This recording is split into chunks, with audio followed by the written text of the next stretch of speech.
5 takeaways from an extremely memorable Olympics closing ceremony.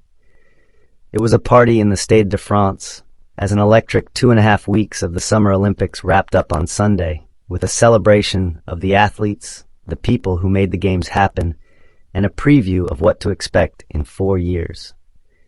Here are 5 takeaways from the closing ceremony of the Paris 2024 Summer Olympics. Volunteers get huge round of applause that was well-deserved.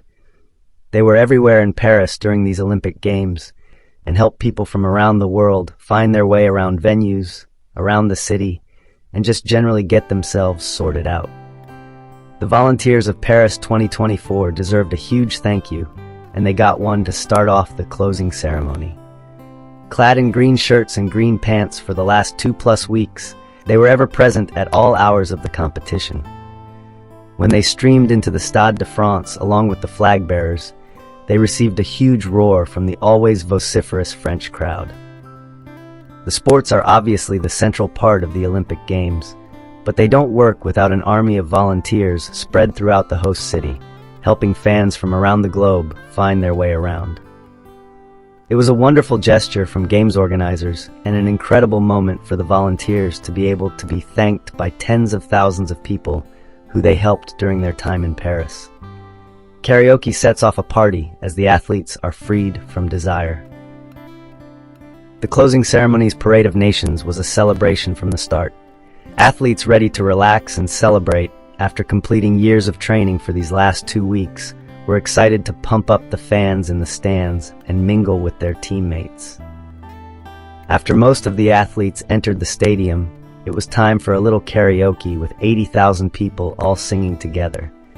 First, there were a couple of French songs, but then the moment came, as it had so many times at venues over the last weeks. Gala Rosado's Freed from Desire came on through the loudspeakers. It might as well have been the unofficial anthem of these games and was a crowd pleaser at every venue in which it was played. Finally, it was the athletes' turn to partake in the dancing and singing. The thousands of competitors danced and jumped right along with the crowd in the stands, everyone letting loose a joyous energy that came from the competition finally being over, so athletes and fans alike could come together in celebration of a truly splendid Olympics. One last fantastic light show at an Olympics full of them. From the opening ceremony's amazing display on the Eiffel Tower to pre-competition displays, light shows were a hallmark of these Olympics. For the closing ceremony, organizers had one last trick up their sleeves. As dancers performed on the stage below, the lights at the Stade de France went out, and tens of thousands of wristbands lit up all at once, illuminating the stadium as the sun fully set. From there, the Bluetooth-synced wristbands proceeded to not only flash and blink in time with each other, but individual sections of fans were unwittingly part of the show, with their wristbands showing scenes of athletic competition moving across entire ends of the stadium.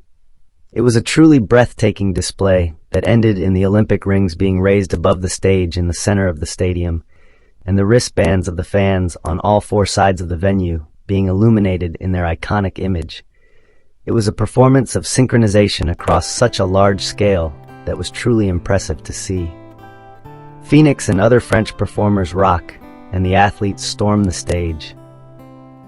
After the light show and dancers concluded, it was time for the musical performance of the evening. The athletes were released from the assigned areas around the stage and encouraged to get up close to it. Many of them went a little further than that. Athletes began climbing onto the stage that was shaped like the continents, running around and soaking in the cheers of the fans. It was a moment of exuberance that wasn't exactly welcomed by the people producing the show. Multiple announcements were made over the stadium's loudspeaker, asking the athletes politely to get off the stage. Some of them heard that announcement and complied. Most of them heard that announcement and decided it would be more fun to dance around French indie rock band Phoenix as they launched into their set. It was an incredible sight. Scores of athletes huddled around a rock band like they were playing a tiny show at a local music venue, dancing and jumping around as they waved their country's flags. Elsewhere, some athletes left the stage, while others just went to other areas and danced and interacted with the crowd from there. Eventually, organizers got all the athletes down and allowed the performers to have their space. But for one incredible moment, there was nearly a mosh pit in the center of the Olympics closing ceremony. The most Hollywood way possible to hand off the Olympic flag. There's a certain order to how these things go at the end of an Olympics. The Olympic flag is lowered, handed to the host city's mayor for a final wave, and then to the president of the International Olympic Committee to give it to the mayor of the next host city. At no point does that pomp and circumstance require a Hollywood A-lister to jump from the roof of a building, abscond with the flag, find a motorcycle, and ride out of the stadium with it. And yet, that's exactly what happened here on Sunday.